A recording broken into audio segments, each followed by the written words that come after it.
Creed, and this is slightly mediocre. maybe slightly above mediocre. We've moved up, we've evolved. I don't know. I don't know. Anyway, we're talking today about Top Gear.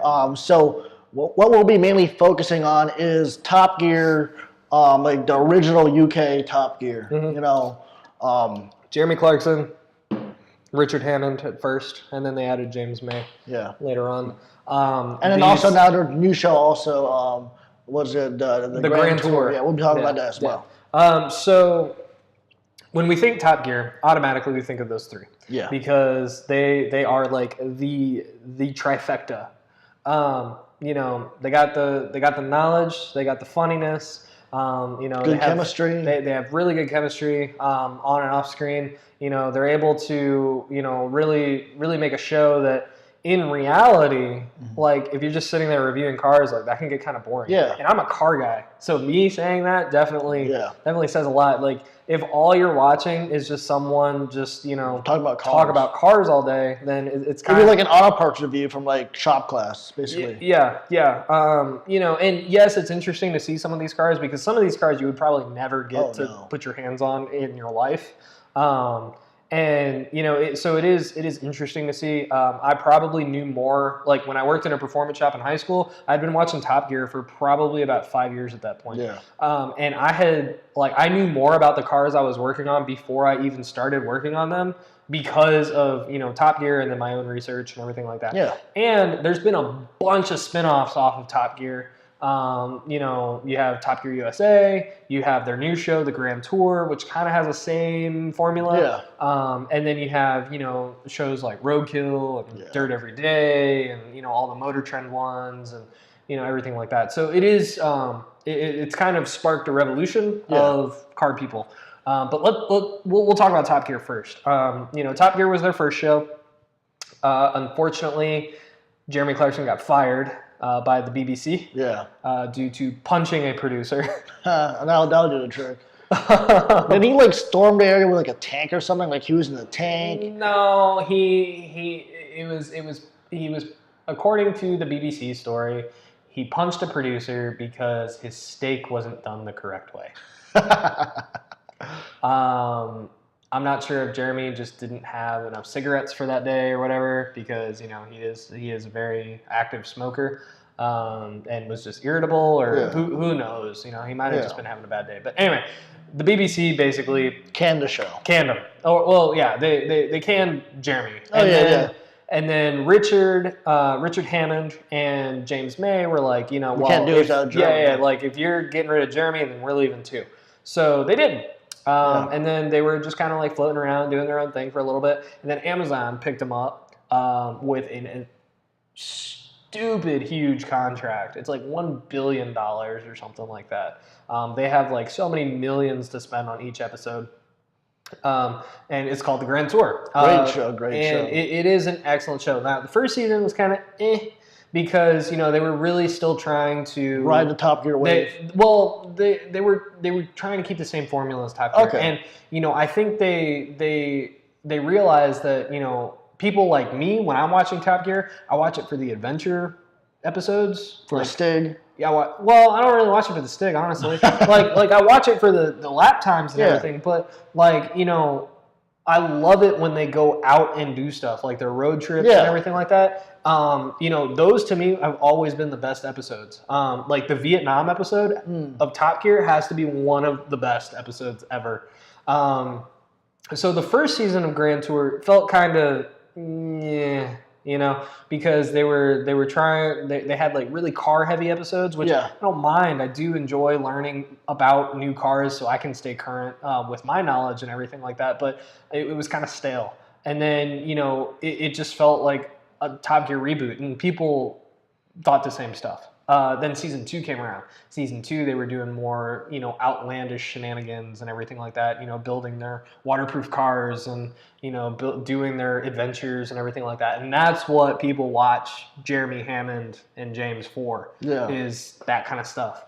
Of course, they have the celebrities and cars thing, which, I honestly could live without because I'm not. I like really... when they had the lap times. It was pretty cool to see that. Yeah, and then I enjoyed seeing Gordon Ramsay drive a car. yeah, and in this new season, so by the way, Amazon has renewed it. So the new season of the Grand Tour is coming out in this year, 2019, early this year.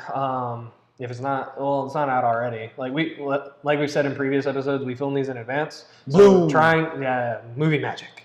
Ta-da! For those of you watching in the future, so this is filmed early in January. I'm pretty sure the Grand Tour Season 3 starts in later this month, like a couple weeks. So in that case, it's probably already done for those of you watching because it's a weekly thing on Amazon Prime. Yeah, if you don't have Prime, you should definitely get it. Yeah, you get shipping. I order so many car parts and stuff that I can if I order them on a Wednesday, they're there by Friday. Yeah, that 2-day shipping is great. Yeah, and it's free. Well, free for $120 a month. And you can get Amazon Music and all that cool stuff. Yeah. But so mainly on but they have the Grand Tour. They renewed it. So this is the third season coming out in 2019. Okay. They have another season already on the books, but I'm pretty sure, according to Jeremy Hammond and May, I'm pretty sure they are calling it quits after that. They're gonna they'll be doing specials and everything like that, but a weekly gig. A weekly episode is kind of a lot. I would agree. You want to wind it down. So I don't blame them. They've done enough, Yeah, and with with the specials being the highlights of their shows and their seasons and everything like that, I feel like they're just they'll probably do more stuff. Yeah, they'll probably do 1 or 2 of those a year, and then they'll be okay, that's it. Plus they have families, and Jeremy's getting up there in years, and he probably can't do a lot of what he was able to do in the early Top Gear days. So he's it's probably time for everyone to start winding down. But Top Gear, amazing show. It like I said, if you watch the old episodes on Amazon, because I'm pretty sure Amazon has most of the old seasons on there, you can see if you just binge watch, right? You can see how far car technology has developed just in the past, decade, decade, even a little longer than that. Yeah. And it's insane because, you have some of these cars that came out in 2005 and stuff, and you see them now on the street, and you're just oh, that's ugly, or that's old, what the hell? That dude needs to upgrade. He needs to go into a dealer and trade that shit in, right? But Prius. Bang. But you have, and then you have as you're going through the years, you see how far technology's advanced and everything. Because even in my base model truck, I have some stuff that even those cars didn't have. It is definitely interesting to see. And then, in the new episodes, of course, they're riding kind of the humor wave and everything, which is really the reason why I watch it. And then there's all the spin-offs. So, you have Top Gear USA for a while. Which at first was a little bit rough. So they're rebooting Top Gear USA. Okay. Not with the original 3 though. Which is a shame because the original 3. Towards the end of it, they got really good chemistry. Yeah, you had Adam Ferrara, who is a comedian.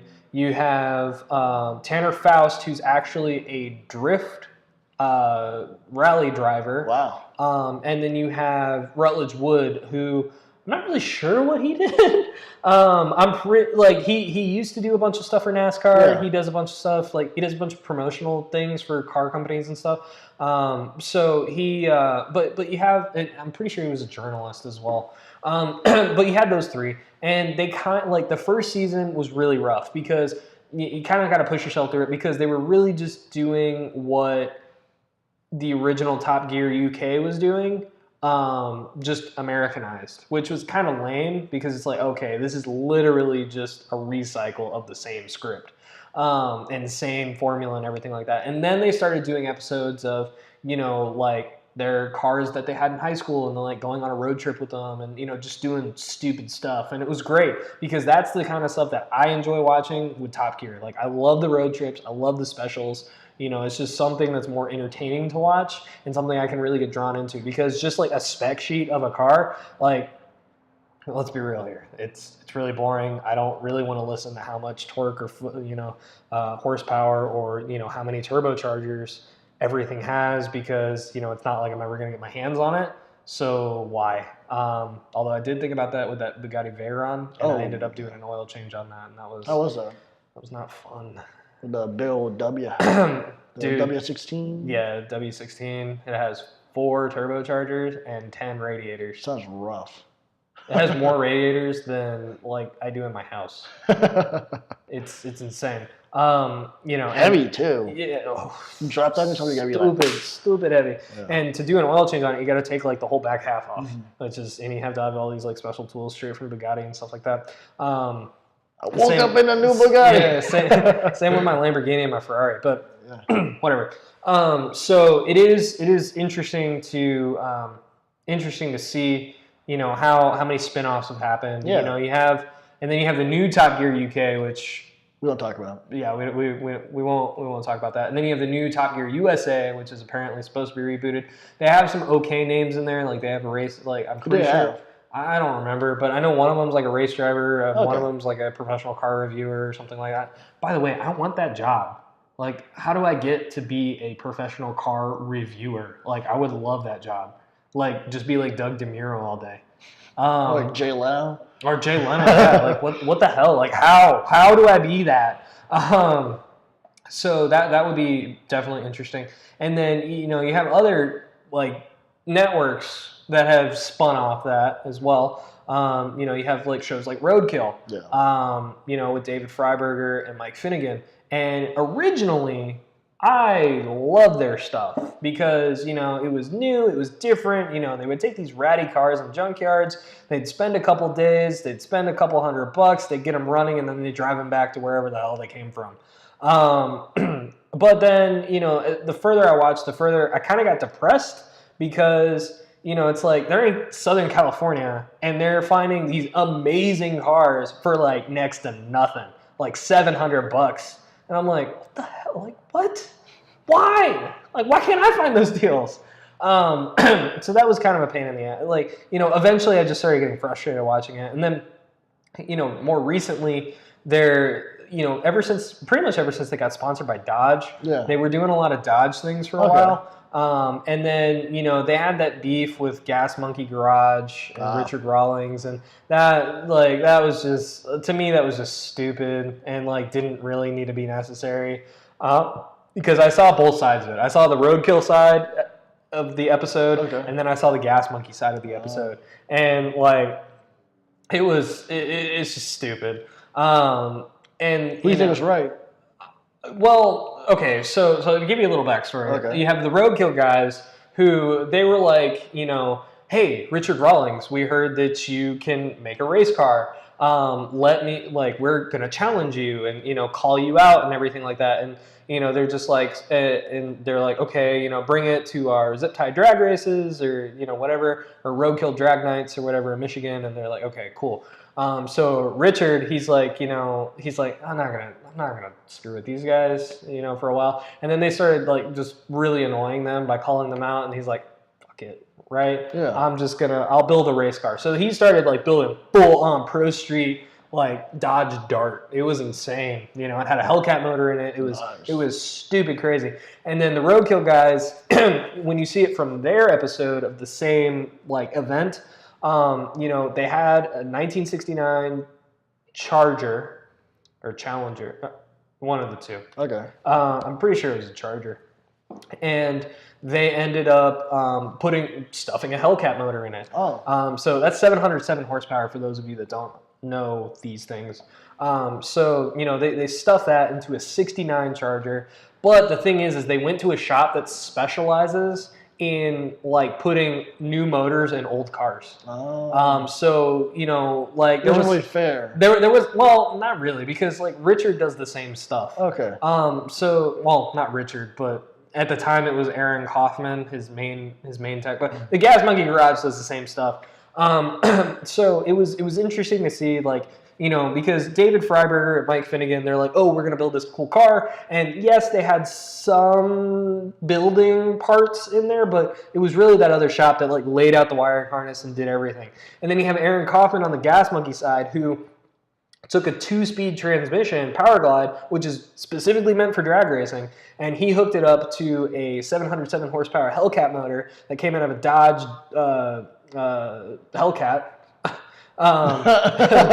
Challenger Hellcat, right? And he took that out and then like stripped a bunch of the wiring harnesses off of it because it saves weight, obviously. He stuffed it into this dart. They managed to get a tune on it so that way it actually worked with the 2-speed because it's never been done before. It was meant from the factory to be driven with that 8-speed or 6-speed or 7-speed, whatever transmission's in there.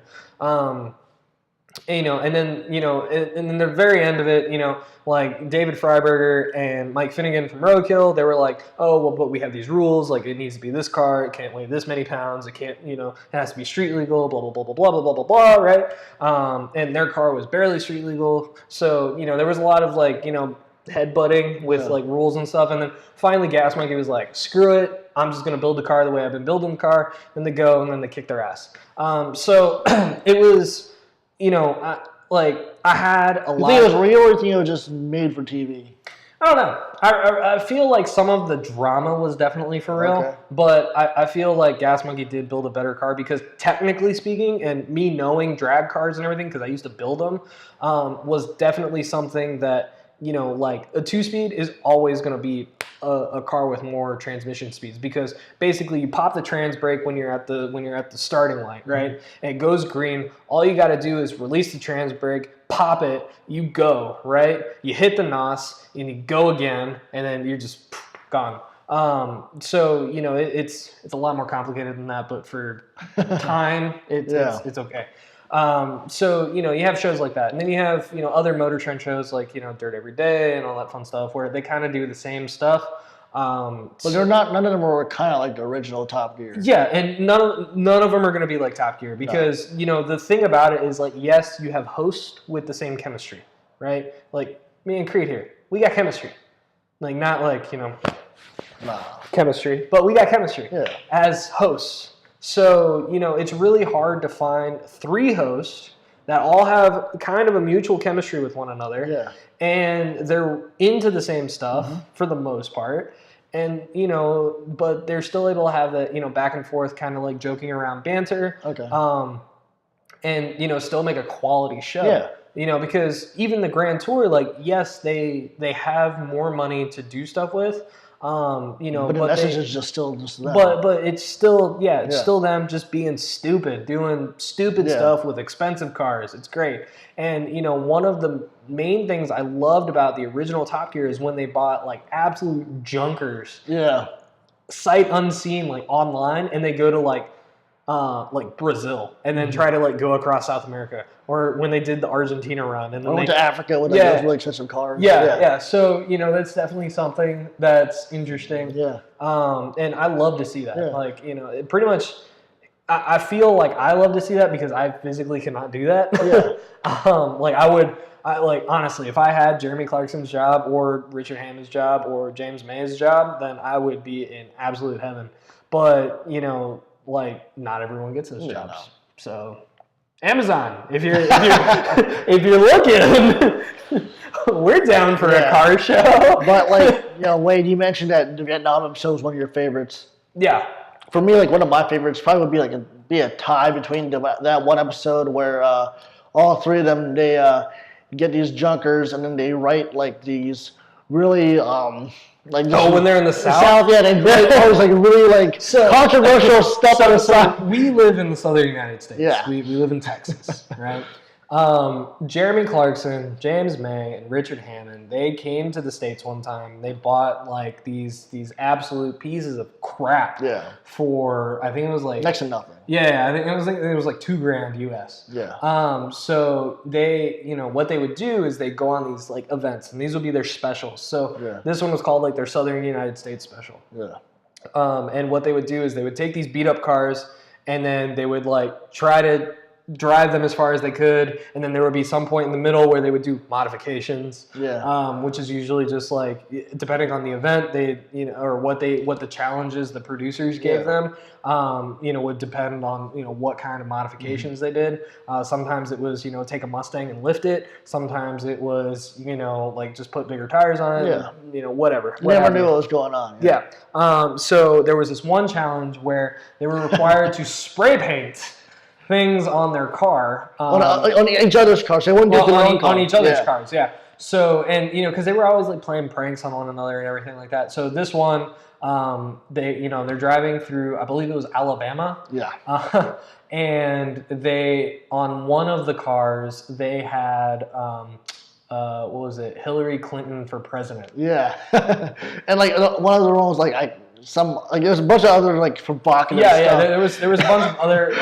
There was like One Love, Gay Love, or something like that. Or like football's dumb. Yeah. Some stupid shit. But they ended up getting chased by these rednecks, and the producers were like, okay, like this is a joke, like like you see all of this on camera, and they were forced to wash it off before they were injured because they were driving into the state line. They're like they shot their own sign. You see like the state of Alabama signs all shot up. Yeah. Oh man, so that's the it was definitely funny. And then there was times in like they went to India and did one. Which was pretty funny. Or when they tried to build their own car. Remember that one episode? Oh yeah, when they tried to build their own car. Box. Yeah.